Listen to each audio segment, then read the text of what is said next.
Sahabat Shalom, Bapak Yahweh memberkati saudara sekalian. Pagi ini kita akan mendengarkan renungan firman Tuhan yang saya beri tema konsep dasar iman yang teguh. Namun sebelumnya saya akan perkenalkan terlebih dahulu beberapa saudara-saudara kita yang baru pertama kali hadir dalam ibadah kita pada pagi ini, saudara-saudara. Yang pertama yaitu Michael Christian Deovani dan Katerina Maheva Oktaviana dari Nabire, Papua. Bisa berdiri di tempat? Ya, kasih salam yang ada di samping kiri kanan. Haleluya, senang sekali bisa bersama-sama beribadah bersama kami. Bapak Yahweh memberkati. Ya, silahkan duduk kembali. Kemudian yang berikutnya, Ibu Roslina Munte dari Jakarta, Ibu Romasti Lusinaibaho dari Balikpapan, Hasyanta El Shaddai Devina dari Balikpapan, Yehezkiel C. Elohim dari Balikpapan, dan Ibu Asyu dari Tanjung Pinang. Bisa di mana duduknya? Kasih salam saudara-saudara yang ada di samping kiri kanan. Haleluya. Ya, senang sekali bisa bersama-sama dengan kami pada pagi ini. Ya. Oke, kemarin itu ada satu yang baru yaitu Bapak Theo. Datang pagi ini enggak ya? Mungkin saya salah kasih informasi. Mungkin saya kasih salah informasi jam 6 ibadahnya, saya bilang gitu, jangan-jangan ya. Padahal jam 5 saudara. Wah, ya, berarti sudah selesai ya. Ya. Salah informasi berarti, ya maklumlah. Oke, nggak apa-apa. Dia datang ke sini memang mau baptis pembaharuan ya. Oke. Baik, Bapak Ibu, saya akan membicarakan masalah konsep dasar iman yang teguh. Saudara yang terkasih, kalau kita melihat sebuah bangunan, tentu saudara tahu bukan? Ini adalah pondasi kehilat kita di belakang. Nah, kalau sebuah bangunan pondasinya itu tidak kokoh, maka bangunan sehebat, sebagus apapun pasti akan roboh. Apalagi kalau mendapatkan terjangan angin, terjangan banjir, dan terjangan gempa, bisa roboh, saudara. Tetapi tidak demikian kalau dasarnya itu kokoh.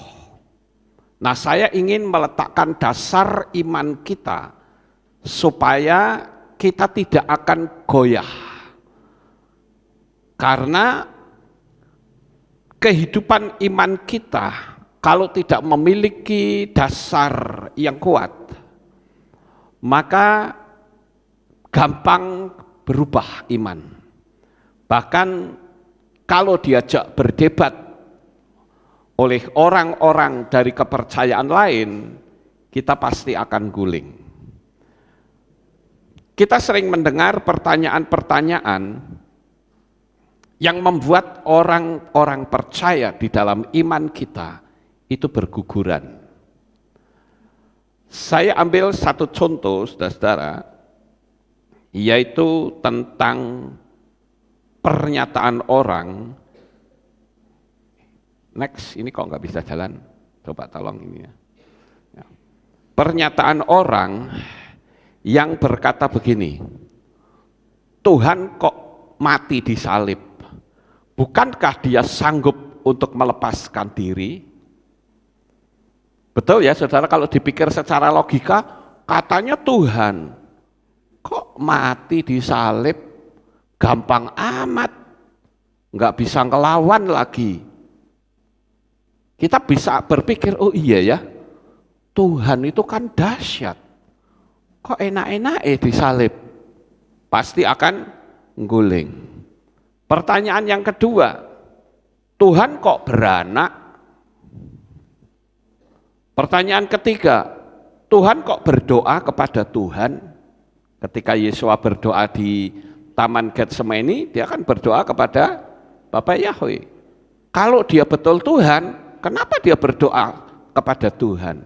Nah, itu akan membingungkan iman kita jikalau kita tidak memiliki kekuatan dasar yang teguh. Nah, Bapak Ibu yang terkasih, untuk kita bisa memahami hal ini, maka kita harus paham dulu tentang konsep runtutan kisah. Kenapa kok namanya Tuhan kok bisa disalib, kok bisa beranak, kok bisa berdoa kepada Tuhan? Ini apa-apaan?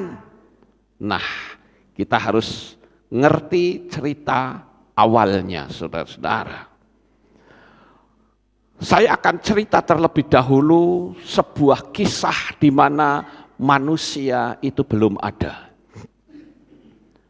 Bapak Yahweh menciptakan makhluk-makhluk surgawi yang bernama malaikat.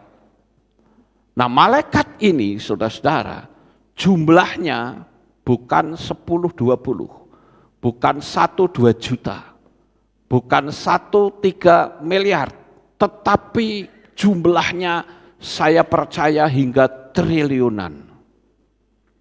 Karena kitab suci mengatakan berlaksa-laksa. Arti kalimat berlaksa itu berarti terlalu besar, terlalu banyak. Itu yang dimaksud dengan berlaksa.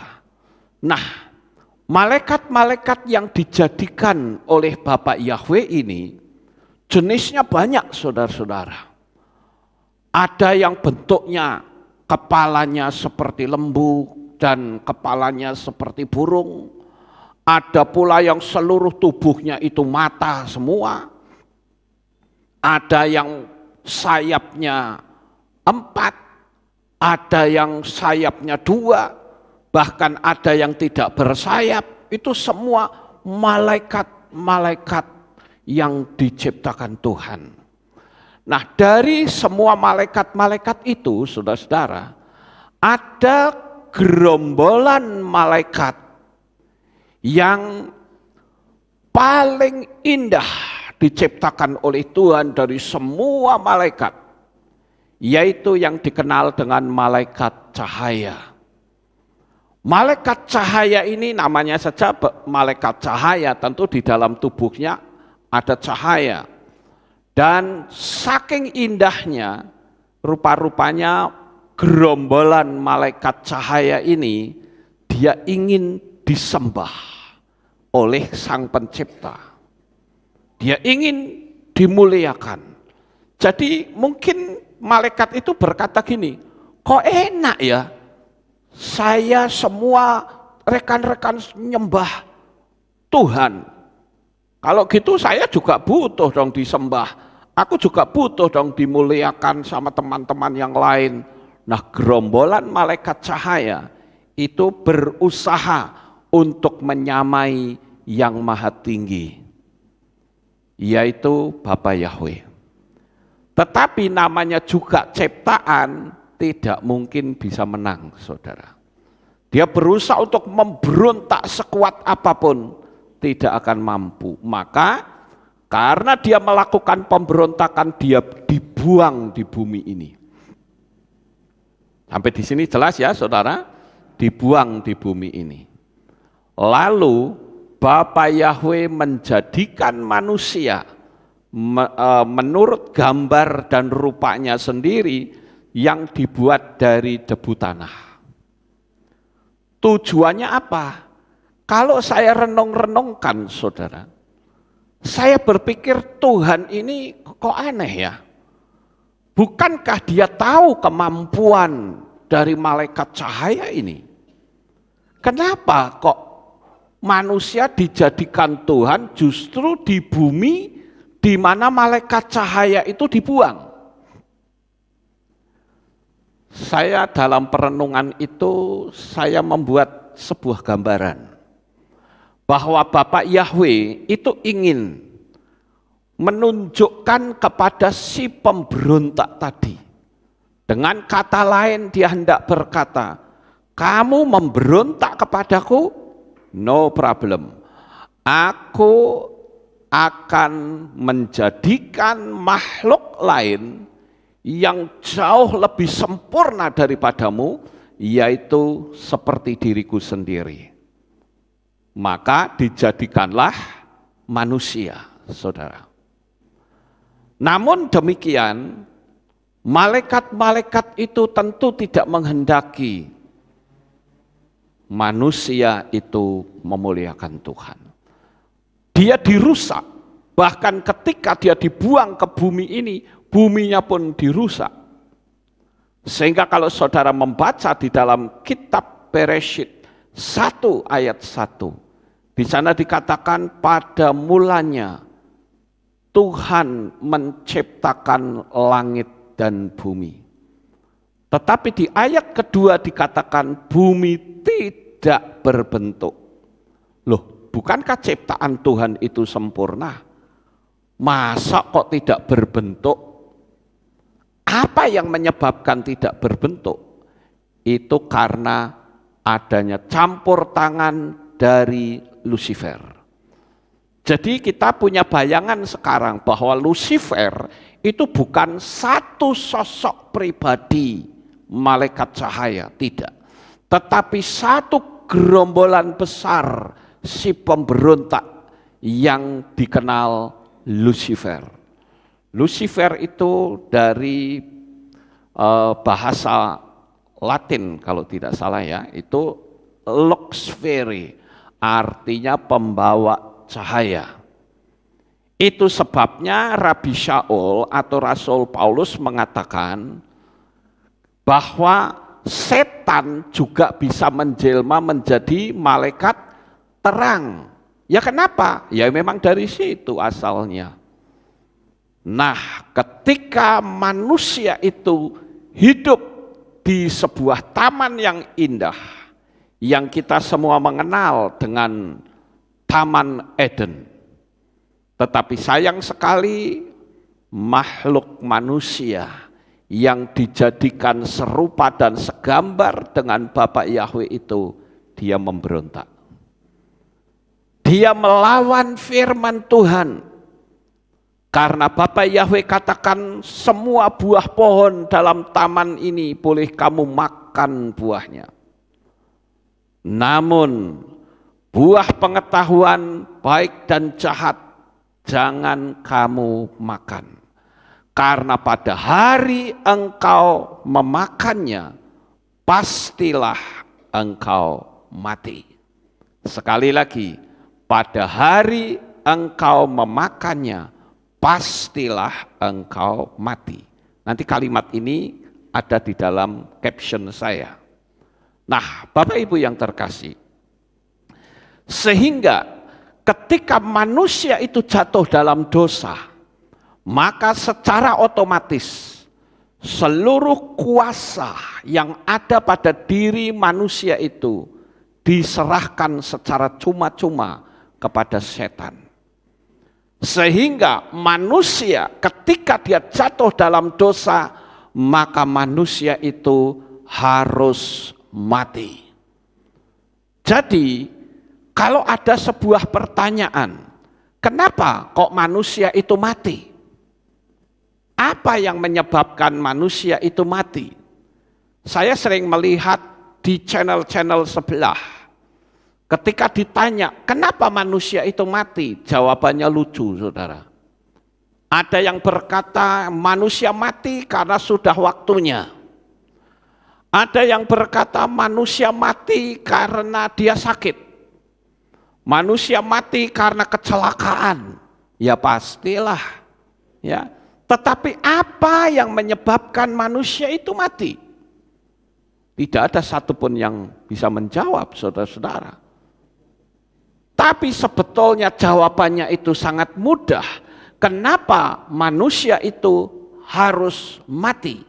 Karena dosa. Karena firman Tuhan di dalam kitab Roma katakan, sebab upah dosa ialah maut, tetapi karunia Elohim ialah hidup kekal. Manusia harus mati. Dan untuk bisa hubungan manusia dengan Tuhan itu tersambung kembali, dosa itu dihapus, maka hanya ada satu konsep, yaitu pertumpahan darah. Itu sebabnya ketika Adam dan Hawa jatuh dalam dosa, Adam dan Hawa ini berusaha untuk menutupi dosanya dengan cara mengambil daun pohon ara kemudian dipakai untuk menutupi kemaluannya. Tetapi menutupi dosa dengan cara seperti itu tidak efektif. Itu sebabnya Tuhan sendiri mengorbankan darah, mengorbankan binatang, sehingga kulitnya dipakai untuk menutupinya. Sejak peristiwa itu, maka ada sebuah konsep. Kalau kita membaca di dalam Torah, saudara akan menemukan bagaimana manusia itu bisa diampuni segala dosanya, segala kesalahannya, harus dengan pengorbanan darah. Makanya bangsa Israel, mereka harus memberikan korban, apakah itu domba, apakah itu lembu, ya, itu harus dikorbankan untuk menutupi dosanya. Tetapi saudara, pengorbanan-pengorbanan itu tidaklah sempurna. Kenapa sih? Pernah nggak kita mikir kenapa ya kok yang dikorbankan itu kok binatang, saudara? Karena binatang itu hidup dalam naluri, dia tidak hidup dengan logika.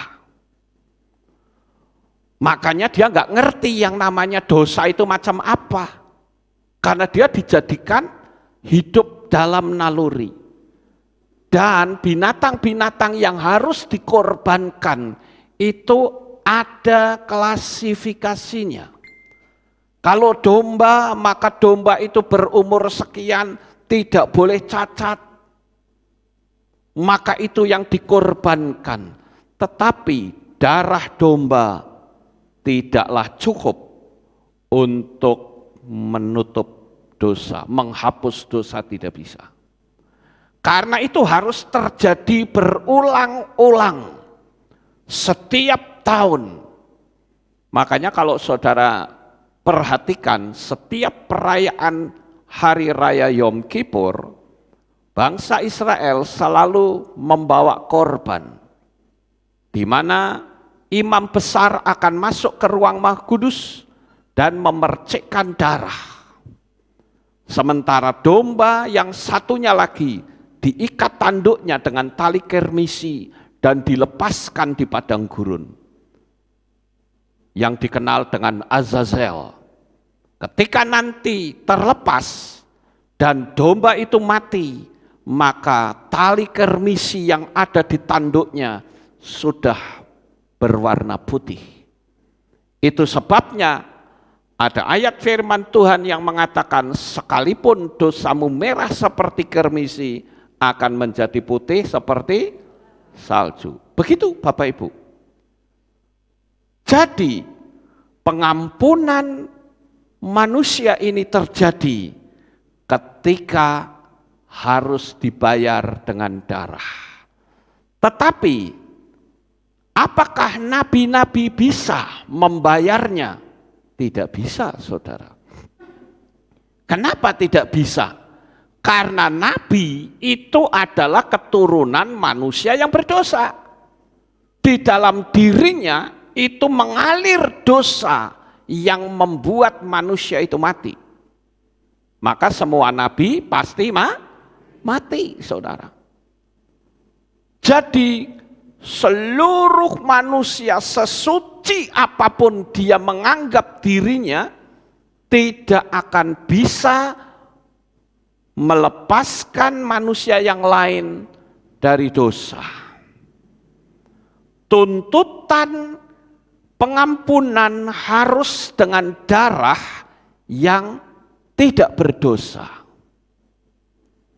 Dan semua manusia tidak mungkin karena dia keturunan berdosa. Yang tidak berdosa itu hanya Sang Pencipta sendiri. Sedangkan yang harus ditebus adalah manusia.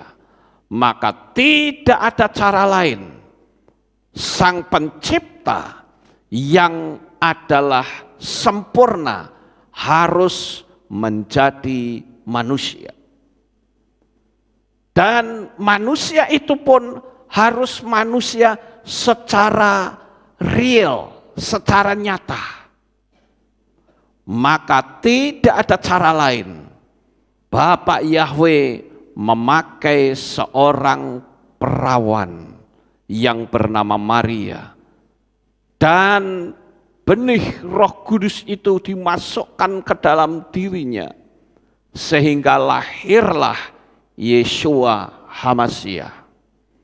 Kira-kira sampai di sini saudara bisa paham? Jadi Yeshua itu adalah perwujudan dari Bapak Yahweh sendiri. Karena tidak ada manusia yang bisa melepaskan manusia lain dari dosa. Karena manusia adalah keturunan berdosa. Yang sempurna itu hanya Tuhan, yang sempurna itu hanya Bapa, maka hanya Bapa sendirilah yang harus berperan sebagai manusia. Memang kita semua tahu bahwa Bapak Yahweh itu bisa jadi apa saja. Tetapi saudara, dia menjadi manusia secara natural, itulah yang akan menyelamatkan manusia. Bukan satu dua manusia, bukan satu dua bangsa, tetapi seluruh umat manusia di atas muka bumi ini. Cukup hanya dengan percaya saja. Firman Tuhan katakan, akulah satu-satunya jalan, kebenaran, dan hidup. Seorang pun tidak akan sampai kepada Bapa kecuali melalui aku. Yeshua juga mengatakan, akulah kebangkitan dan hidup. Barang siapa percaya kepadaku, dia akan hidup lagi walaupun dia sudah mati. Nah, struktur karya keselamatan sudah dibentuk. Namun demikian, setan tetap berusaha untuk mencegat supaya manusia tidak selamat. Dengan cara apa? Diplesetkanlah namanya, saudara. Coba saudara bayangkan, dasar iman kita, kitab suci sumber kita, itu dari Ibrani. Ditulis oleh nabi-nabi Ibrani. Tuhannya pun konsepnya konsep Ibrani. Tetapi masa namanya kok jadi nama Arab dan Yunani? Aneh bukan? Itulah cara setan untuk memelesetkan sehingga manusia tidak selamat. Konsepnya tahu, tapi sosoknya dia tidak tahu. Makanya ketika diberitakan tentang nama Bapa Yahweh, banyak manusia yang tidak menerima. Padahal mereka berteriak-teriak, haleluya. Kan lucu ya? Inilah sebuah keanehan Bapak Ibu yang terkasih. Jadi, kita itu harus tahu bahwa Yeshua itu tidak lain adalah Sang Pencipta sendiri yang menjadi manusia. Dia mengosongkan dirinya. Di dalam kitab Filipi pasal 2 ayat 7 sampai 8 dikatakan, sebaliknya, dia sudah mengosongkan dirinya sendiri dan mengambil rupa seorang hamba agar berada dalam keserupaan manusia. Dan supaya didapati di dalam pola seperti manusia, dia sudah merendahkan dirinya sendiri dengan menjadi taat sampai pada kematian, bahkan kematian di kayu salib. Jadi Bapak Ibu, siapakah sosok yang dilahirkan ini? Tidak lain adalah Sang Pencipta sendiri yang menjadi manusia dari wujud natural seperti manusia pada umumnya. Itu baru bisa menyelesaikan urusan putusnya hubungan antara manusia dengan Tuhan. Dosa-dosa dihapus, dan yang bisa menghapus itu adalah sosok pribadi yang tidak pernah berbuat dosa. Di dalam diri Yesua tidak ada setitik hitam dosa, karena dia adalah Bapa Yahweh sendiri. Saudaraku yang terkasih, kita harus tahu akan kemahakuasaan Tuhan, sehingga tidak perlu kita bingung dan bikin konsep sendiri dengan konsep yang kita kenal selama ini, Tritunggal. Kalau saudara mempelajari konsep buatannya Tertullianus yang dikenal dengan Tritunggal, itu mereka berkata 3 pribadi dalam satu hakikat. Dan saya katakan salah. Yang namanya 3 pribadi bukan ehad. Padahal kitab suci kita mengatakan Yahweh itu ehad. Dikatakan bahwa Yahweh itu Esa. Yahweh ehad, Ushemo ehad. Yahweh satu-satunya dan namanya satu-satunya. Oleh karena itu, Bapak Ibu yang terkasih, kita harus tahu akan kemahakuasaan Tuhan. Kalau kita bilang Tritunggal, berarti sama saja kita membatasi bahwa Tuhan itu hanya bisa seperti mereka, ini konsep mereka ya, Tuhan bisa menyatakan diri dalam 3 pribadi. Saya bilang itu keliru besar. Kalau 3 pribadi sudah tidak bisa disebut ehad. Namanya saja ehad itu satu. Loh kok bisa disebut Roh Kudus, bisa disebut anak, itu bagaimana? Oh gampang sekali saudara. Saya sering menerangkan ini dengan mudah dengan perkataan begini. Sekaligus saya tanya kepada saudara, Bapak Yahweh itu maha kuasa atau tidak? Maha kuasa. Sekarang dengan kemahakuasaannya, bisa enggak dia menjadi sejuta fenomena? Bisa. Kalau saudara bilang tidak bisa, berarti tidak maha kuasa. Betul ya Bapak Ibu? Dia maha kuasa, dia bisa menjadi sejuta fenomena. Tetapi apakah dengan sejuta fenomena, lalu kita menyebutnya sejuta pribadi? Ya tidak, pribadinya satu saudara. Saya pernah nonton film yang sering saya jadikan ilustrasi yaitu Sun Gokong. Kalau dia dikeroyok orang 50, dia bisa menggandakan diri menjadi 50. Apakah berarti ada 50 pribadinya Sun Gokong? Ya tidak, satu saudara. Sekarang pertanyaan berikutnya adalah, bisa enggak Bapak Yahweh yang bisa menjadi sejuta fenomena itu berdialog dengan fenomenanya sendiri? Ya bisa. Kalau saudara bilang tidak bisa, enggak maha kuasa.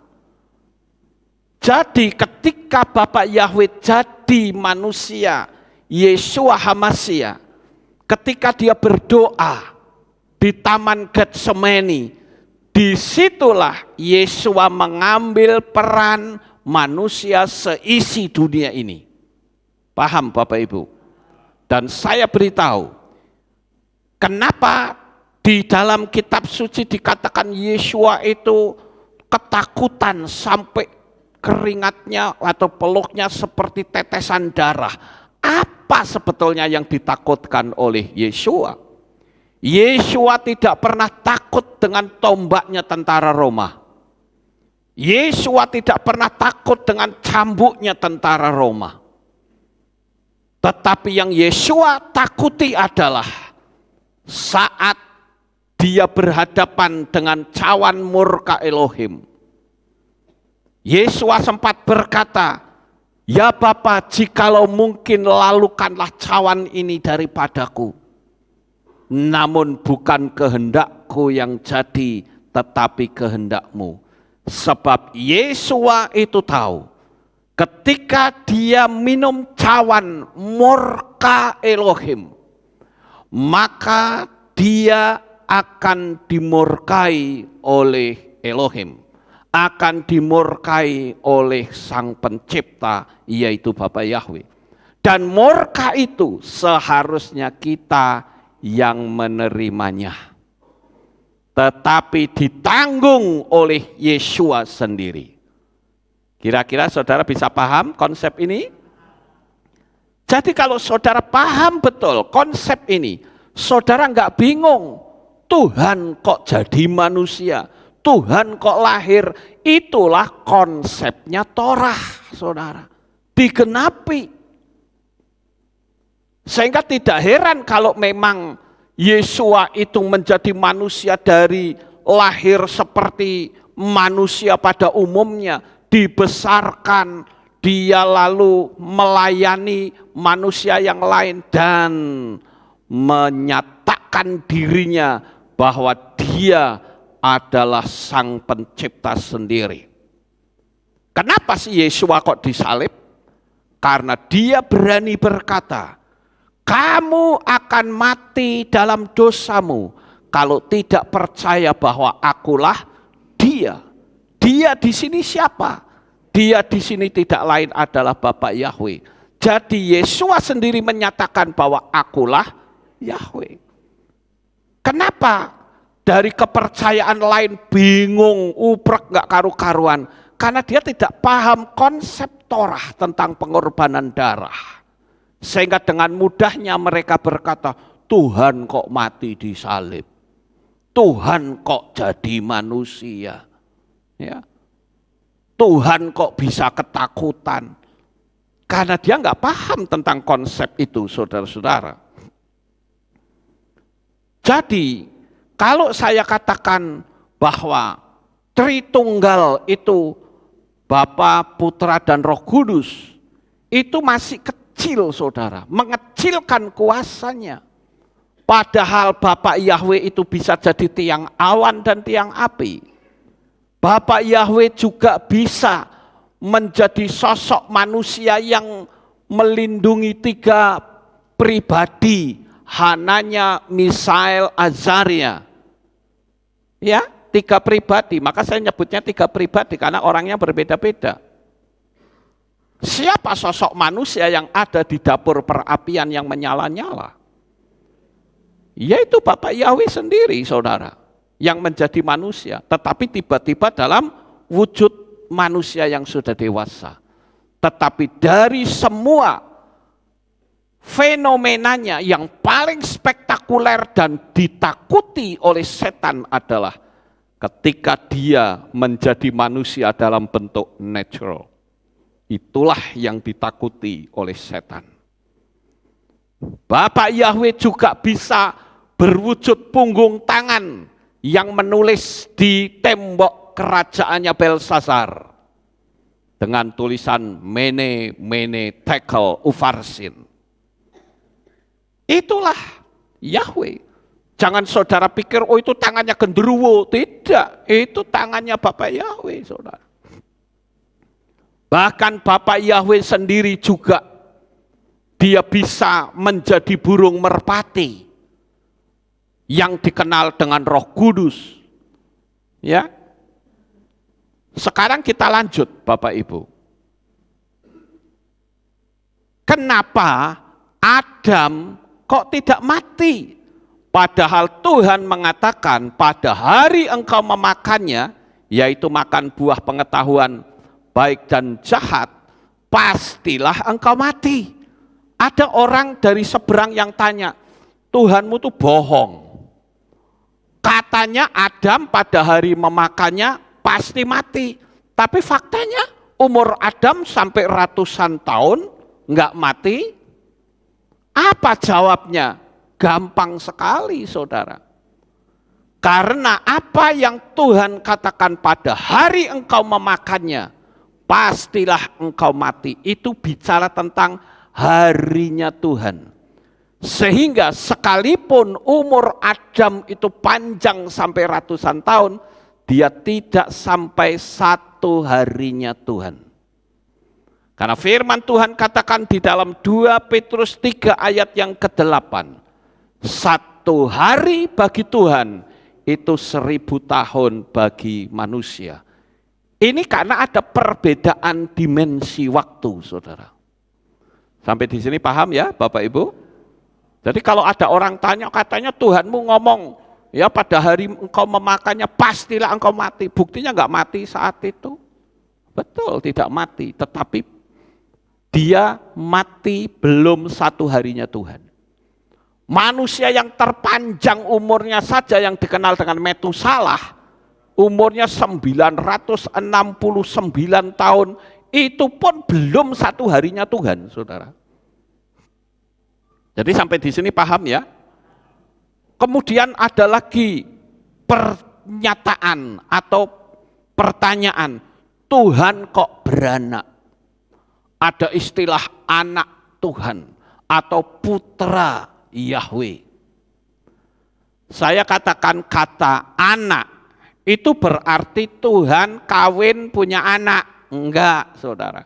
Itu hanya istilah saja. Sama seperti kita disebut sebagai anak Tuhan, betul enggak? Apakah Tuhan itu kawin lalu punya anak kita semua? Ya tidak, saudara.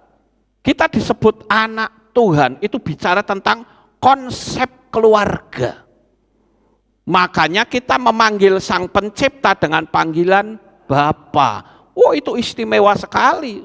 Agama manapun di atas muka bumi, tidak ada satupun yang memanggil Sang Pencipta dengan panggilan Bapa.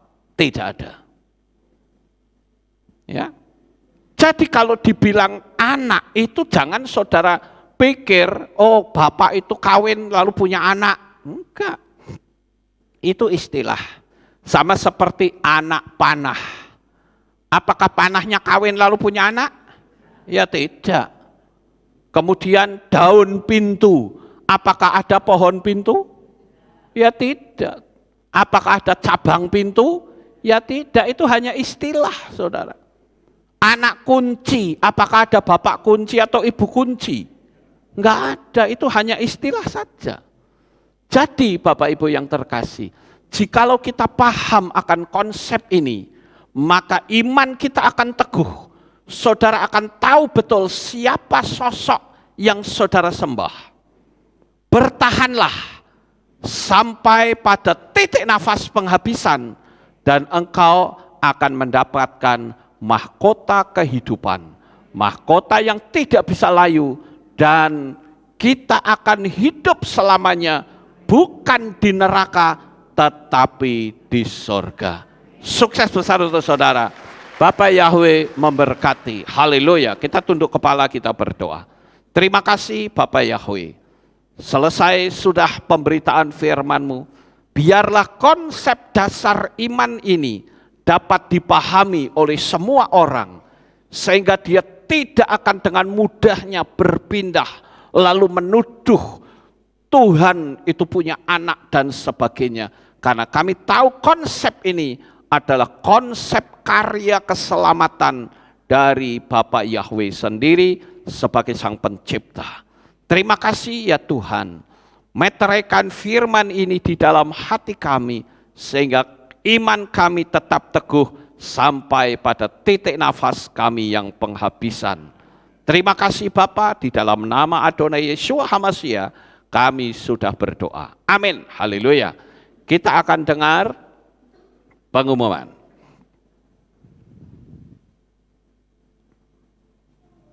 Shalom, berjumpa kembali dalam Aleph Tau Update News.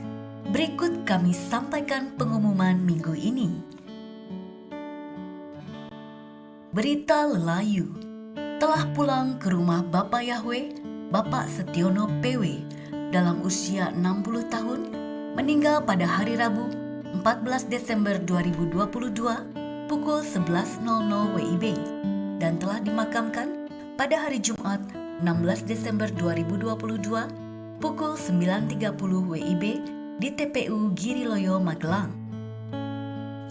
Info Hari Raya, hadirilah Hari Raya Hanukkah yang diadakan pada hari Minggu 18 Desember 2022 pukul 5 sore. Ibadah pagi digabung sore. Info Warta Jemaat, berdasarkan keputusan pengurus mengenai Warta Jemaat, diputuskan bahwa Warta Jemaat cetak akan dikurangi menjadi 100 eksemplar saja di setiap edisinya untuk ikut serta dalam program Go Green dan mengoptimalkan layanan online. Untuk itu, bagi Bapak, Ibu, Saudara yang menggunakan handphone, dimohon untuk tidak mengambil warta, tetapi bisa membacanya melalui file PDF yang akan dibagikan di grup Kehilat. Warta Jemaat versi cetak akan dioptimalkan untuk jemaat yang tidak menggunakan handphone. Atas nama pengurus, kami memohon maaf apabila selama ini ada jemaat yang tidak mendapatkan warta karena pengurangan jumlah cetakan dan belum mendapatkan informasi. Demikian pengumuman minggu ini. Sukses besar bagi saudara. Bapak Yahweh memberkati. Jadi sekali lagi saya ingatkan, untuk ibadah besok, ibadahnya sore ya, tidak ada ibadah pagi ya Bapak Ibu. Mohon supaya saudara ingat, karena besok kita merayakan Hari Raya Hanukkah. Ya, oke, sampai di sini paham ya Bapak Ibu. Jadi jangan sampai saudara datang pagi-pagi nggak ada ibadah di sini karena diganti sore hari. Ya. Baik, tidak ada pengumuman lain, kita akan akhiri kebaktian kita. Saya mengundang jemaat Tuhan kita bangkit berdiri, kita tutup di dalam doa. Terima kasih Bapak Yahweh, selesai sudah ibadah kami dari awal, pertengahan, sampai pada akhirnya. Sebentar lagi anak-anak-Mu akan kembali pulang ke rumah mereka masing-masing. Jaga, lindungi, peliharakan mereka sampai di rumah dengan selamat. Pertemukan kembali pada jam-jam ibadah mendatang di dalam ikatan tali kasih-Mu. Berikan kesehatan, kekuatan, damai, sejahtera, dan berkat yang melimpah untuk seluruh umat-umat-Mu yang hadir pada pagi ini. Bagi mereka yang tidak sempat hadir, Tuhan beri kekuatan sehingga pada Sabat berikutnya mereka pun bisa bersama-sama memuliakan Engkau. Terima kasih ya Tuhan. Inilah doa syukur yang kami naikkan di dalam nama Adonai Yeshua HaMashiach. Kami sudah berdoa. Mari kita angkat tangan kita dan kita akan menerima berkat Kohanim. Haleluya. Yevarecheka Yahweh wa yishmereka.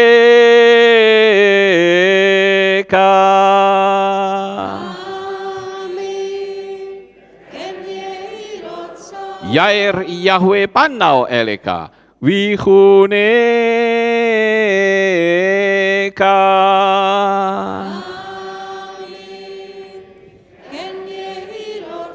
Yesa Yahweh panau eleka wayashem lecha shalom.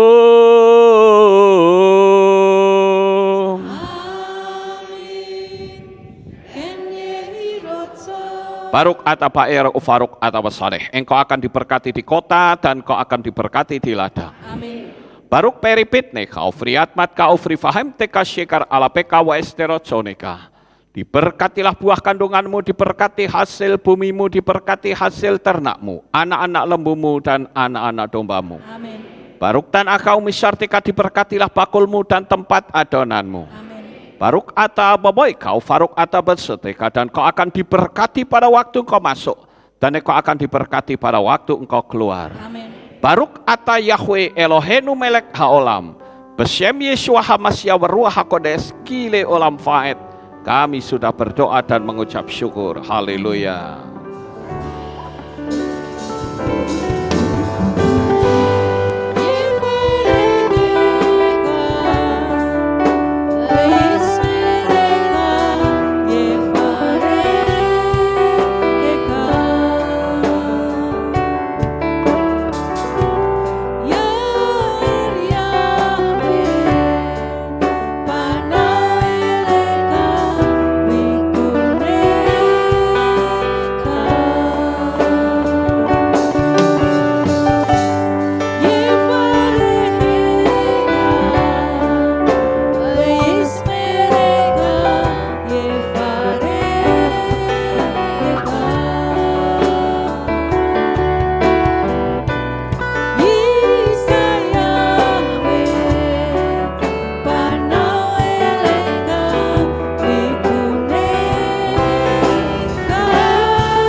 Sahabat Shalom, selamat pulang. Bapak Yahweh memberkati. Amin.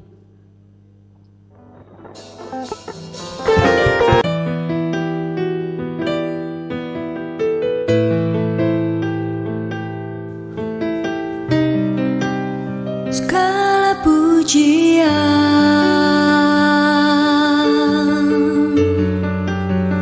hanya untuk-Mu Tuhan, segala kehormatan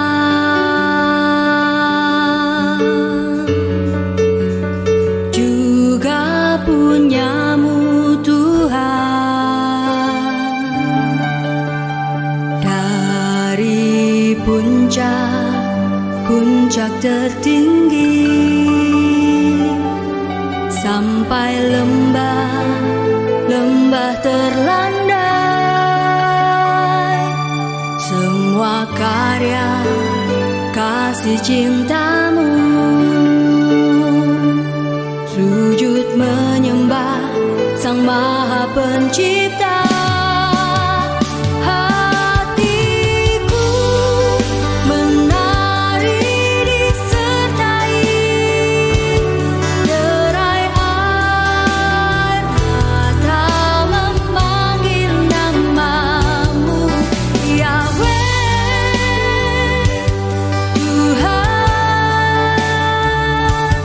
Segala kemuliaan hanya